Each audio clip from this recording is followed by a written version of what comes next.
লালন সম্রাজ্ঞী খ্যাত সঙ্গীত শিল্পী ফরিদা পারভিনের মরদেহ সর্বস্তরের মানুষের শ্রদ্ধা নিবেদনের জন্য আজ সকাল 10:30টায় কেন্দ্রীয় শহীদ মিনারে নেওয়া হবে।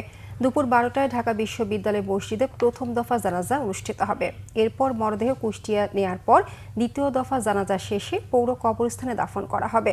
শনিবার রাতে রাজধানীর একটি হাসপাতালে মারা যান কিংবদন্তি লোকসঙ্গীত শিল্পী ফরিদা পারভিন। তার মৃত্যুতে শোক জানিয়েছেন প্রধান উপদেষ্টা ডক্টর মোহাম্মদ ইউনূস, বিএনপির ভারপ্রাপ্ত চেয়ারম্যান তারেক রহমান ও দলের মহাসচিব মির্জা ফখরুল ইসলাম আলমগীর। রিপোর্ট করছেন ইমরুল কায়েস।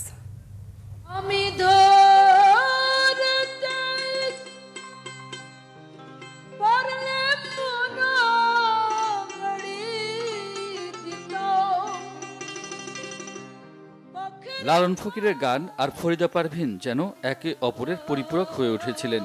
লালন গীতি গেয়েই অর্জন করেছিলেন মানুষের শ্রদ্ধা আর ভালোবাসা। তার সুরের ঝংকারে জীবন্ত হয়ে উঠত লালন শাহের গানের দর্শন এবং আধ্যাত্মিকতা। ফরিদা পারভিনের কণ্ঠে লালন গীতি দেশের সীমানা পেরিয়ে বিশ্বব্যাপী পরিচিতি পায়, কিন্তু সেসবই এখন অতীত। আর কখনো লালন গীতি গাইবেন না কিংবদন্তি শিল্পী ফরিদা পারভিন। দীর্ঘদিন কিডনি রোগে ভোগার পর শনিবার রাতে মারা যান ফরিদা পারভিন। শারীরিক অবস্থার অবনতি হলে গত 2রা সেপ্টেম্বর হাসপাতালে ভর্তি করা হয় তাঁকে। কিছুদিন ধরেই ডায়ালাইসিস চলছিল তাঁর। অবশেষে নিভে গেল জীবন প্রদীপ।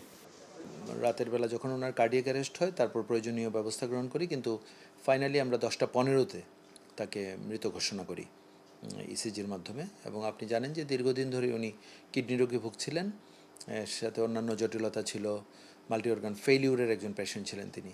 আমার শেষ ইচ্ছা অনুযায়ী আমার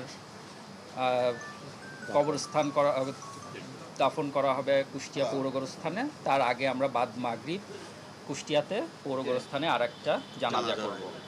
এটা আমাদের পারিবারিকভাবে এখনকার সিদ্ধান্ত। ফরিদা পারভিনের মৃত্যুতে শোকের ছায়া নেমে এসেছে শিল্পী ও তার ভক্ত সমাজে। এক নজরে দেখতে ও পরিবারকে সান্ত্বনা দিতে অনেকেই হাসপাতালে ভিড় করেন। লালন গীতিতে যে জনপ্রিয়তা তৈরি করেছিলেন, সেটা আসলে পুরো জায়গাটাই উনি শূন্য করে একসাথে ওনার নিজের সাথে নিয়ে চলে গেলেন। কারণ মানে আধুনিক জগতে এবং আধুনিক জীবনে আমরা যারা লালন গীতি শুনতাম, আমরা একমাত্র ফরিদা আপাকেই শুনতাম। যেহেতু তিনি লালনের গান করতেন, লালন ফকির কুষ্টিয়াতে পড়িয়াছেন, সুতরাং আমরা ওই অর্থেই আমরা সেখানেই নিয়েছি। কেন ছেলেমেয়েরা সব এখানে থাকে, আমিও এখানে থাকি। আমরা কতদিন পরে পরে যেতে পারবো জানি না, কিন্তু সারা পৃথিবীর মানুষ লালন ফকিরের আখড়াতে আসে, তখন অন্তত একবার বলবে যে আমরা ফরিদা পারভিনের মাজারটা একটু দেখেছি। মৃত্যুকালে ফরিদা পারভিনের বয়স হয়েছিল 71 বছর।